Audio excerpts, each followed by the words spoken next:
તો દોસ્તો સ્વાગત છે ફરીથી એકવાર આપ સૌની પોતાની યુટ્યુબ ચેનલ ખેડૂત ઓનલાઈન પોઈન્ટમાં। દોસ્તો આજની વિડીયોની અંદર સૌથી મહત્વની માહિતી તમામ ખેડૂતોને જણાવવાનું છું। દોસ્તો આ માહિતી તમારે જાણવી ખૂબ જ જરૂરી છે, કારણ કે નવી મહત્વની માહિતી આપ સૌ માટે લઈને આવ્યો છું। આ ભૂલ તમે નહીં કરતા, નકર તમારે મોટું નુકસાન છે દોસ્તો, તે થઈ શકે તેમ છે।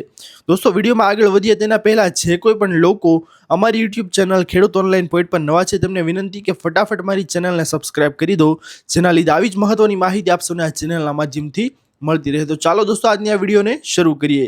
તો દોસ્તો હવે તમને સૌને જણાવી દઈએ કે જો તમે પણ ખેતીની જમીન ઉપર ભાગ વહેંચણીની આ પ્રકારની કામગીરી નથી કરાવી તો ભવિષ્યમાં તમારે મોટું નુકસાન થઈ શકે તેમ છે, એટલે કે તમારે આ ખતરો સાબિત થઈ શકે તેમ છે।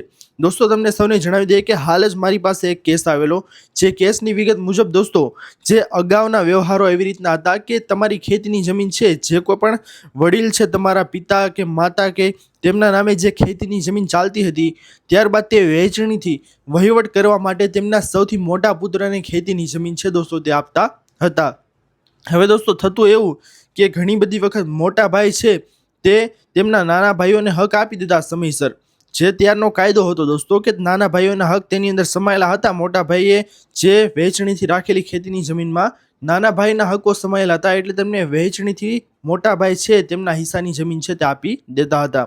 પરંતુ દોસ્તો અમુક જગ્યાએ કંઈક ઉલટું થતું હતું। શું થતું હતું કે ભાઈ મોટા ભાઈના એકલાના નામે જમીન જે એના પિતા છે તે દાખલ કરતા વહીવટ કરતા માટે, ત્યારબાદ તેમનું અવસાન થઈ જાય, મોટા ભાઈનું અવસાન થઈ જાય તો તેના વારસદાર છે તે જમીન ઉપર તેમના વારસેથી નામ ચડાવી દેતા અને પછી તે લોકો જ વહેંચણી કરીને જમીન છે તે હડપી જતા હતા। એવામાં દોસ્તો સરકારની ધ્યાને એવી બાબત બહુ આવતી હતી, તો તેના માટે સરકારે એક પરિપત્ર પણ જાહેર કર્યો હતો, જે નવી શરતની જમીનનો હતો કદાચ, પરંતુ જૂની શરત માટે એવો કંઈ પરિપત્ર છે તે બહાર પાડવામાં આવેલો નહોતો સરકાર દ્વારા।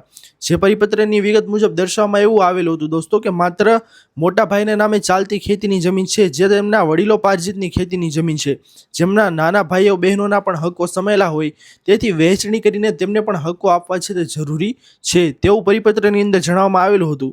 પરંતુ અમુક જગ્યાએ કેવું થતું હતું દોસ્તો કે તેમના મોટા ભાઈના વારસદાર છે તે જમીન ઉપર નામ દાખલ કરાવી દેતા, વહેંચણી કરાવી લેતા અને જમીન છે તે તેઓ ઝડપી લેતા હતા। તેથી કરીને દોસ્તો ત્યારનો કાયદો એવી રીતનો હતો કે ભાઈ નાના ભાઈઓ બહેનોના પણ તેની અંદર હકો સમાયેલા હોય।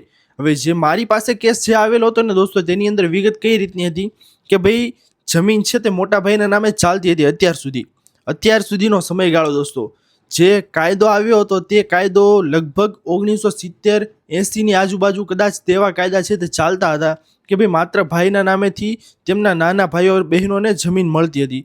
પરંતુ હવે દોસ્તો કઈ રીતનું થઈ ગયું કે ભાઈ જે કોઈ પણ વ્યક્તિ છે, ખેડૂત ખાતેદાર છે, જે પોતાની હયાતીમાં હક દાખલ થઈ કે વારસાઈથી તેમના વારસદારોના નામ સૌથી પહેલા 7/12માં દાખલ થાય, ત્યાર પછી 7/12માં દાખલ થયા બાદ જેમના નામ નથી રાખવા તેમના નામ તમારે કમી કરાવવા પડે, અને ત્યારબાદ જેની વહેંચણી કરાવી છે તેની વહેંચણી તમે સંયુક્ત રીતે કે પછી સ્વતંત્ર રીતે તમે 7/12ની અંદર નોખા પાડીને કરાવી શકો છો। તે અત્યારનો કાયદો છે। પરંતુ તે ભાઈ જે મારી પાસે જે કેસ આવ્યો ને દોસ્તો, તેની અંદર કેવી રીતનું થયું કે ભાઈ તેમના મોટા ભાઈ છે તેમના નામે અત્યાર સુધી જમીન ચાલતી હતી, અને તેમના હિસ્સાની જમીન એટલે કે જે ભાઈને તેમના મોટા ભાઈ પાસેથી જમીન લેવાની હતી, તેમના હિસ્સાની ખેતીની જમીન અત્યાર સુધી તે વાવતા જ હતા। પરંતુ અત્યારે એને એમ થયું કે ભાઈ હવે મારા દીકરા દીકરીઓના નામ છે તે મારે ચડાવી દેવા જોઈએ, કારણ કે મારી ઉંમર થઈ ગઈ, ઉંમરનું કાંઈ નક્કી ન કહેવાય ક્યારે હું વિયો જાઉં। તો તેવું સમજી અને તે દાદા છે તે કામ કરાવવા નીકળ્યા હતા, અને શું કીધું કે ભાઈ આ જમીન મારા ભાઈના નામે ચાલે છે, તેની અંદર હવે મારું નામ દાખલ કરવાનું છે ને ત્યારબાદ મારા વારસદારનું નામ દાખલ કરવાનું છે। હવે દોસ્તો આની અંદર સૌથી મોટી પ્રોબ્લેમ કઈ હતી કે તે ભાઈ છે તે ખેડૂત ખાતેદાર નહોતા, એટલે કે તેમના નામે કોઈ પણ જગ્યાએ ખેતીની જમીન ચાલતી ન હતી, તેમના નામે પણ નહીં, તેમના પિતાના નામે કે માતાના નામે પણ નહીં। હવે દોસ્તો આ કાયદો અત્યારે ચાલતો નથી કે ભાઈ માત્ર મોટા ભાઈના નામે ચાલતી ખેતીની જમીનની અંદર નાના ભાઈને હક હોય તો વહેંચણીથી તેમના નામે જમીન દાખલ થવી જોઈએ, તેવું અત્યારે ચાલતું નથી। હવે શું કરવું પડે તમારે નામ ટ્રાન્સફર કરાવવા માટે?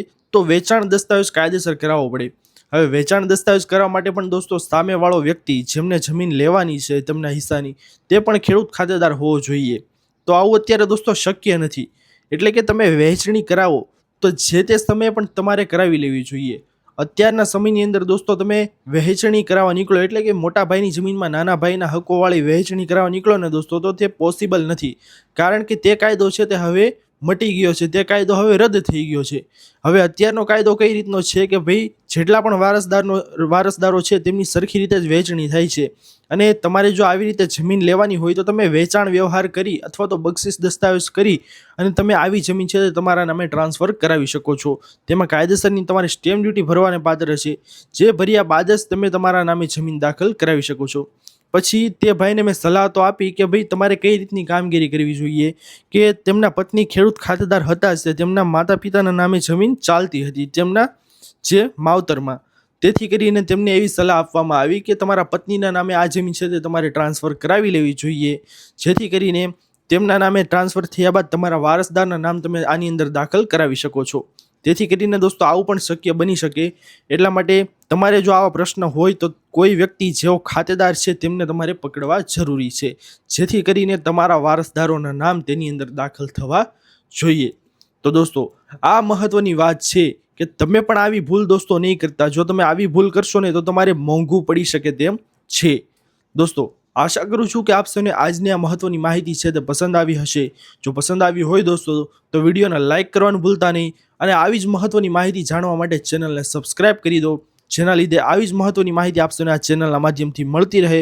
અને દોસ્તો સાથે સાથે ચેનલને સબસ્ક્રાઇબ કર્યા બાદ બાજુમાં એક બેલ આઇકન જેવું ઘંટડી જેવું નિશાન હશે ને તેને દબાવી અને ત્યાં ઓલ લખેલું હશે ને તેને સિલેક્ટ કરી દેજો, જેથી કરીને મારો વિડીયો આવે તો સૌથી પહેલી નોટિફિકેશન તમને મળી શકે. દોસ્તો મળી આવ્યા પછીના વિડીયોમાં. ત્યાર સુધી જય હિન્દ, વંદે માતરમ.